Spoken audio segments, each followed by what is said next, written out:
Hi everybody.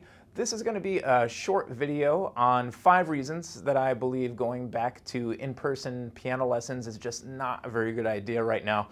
And I've made some other videos on this topic, but this one's going to be a little more casual, a little more conversational, not as many transitions and special effects and stuff like that.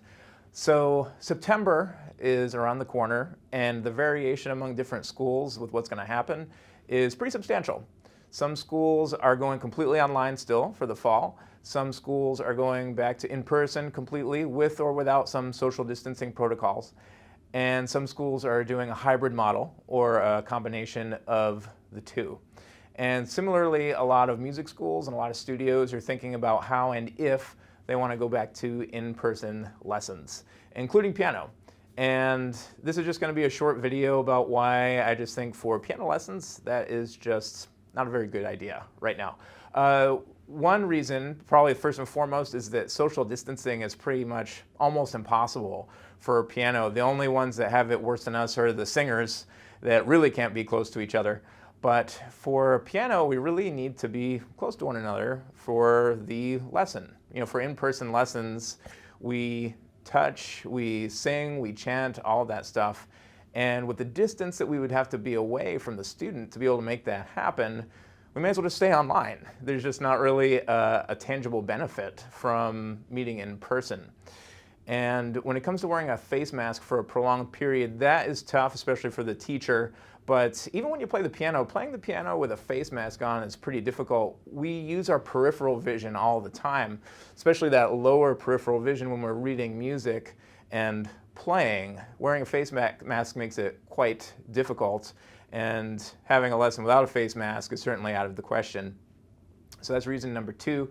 Reason number 3 is certainly we would have to disinfect everything in between lessons.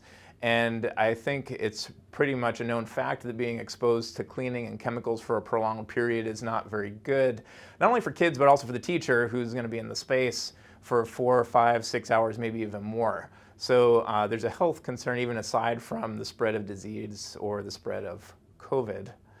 And similarly, for this to happen in person, we wouldn't be able to schedule students back to back. There would have to be some kind of staggering in there. And as a result, we wouldn't be able to teach as many students. We wouldn't be able to serve as many people. And the final reason is, not to be cryptic, but people die from this.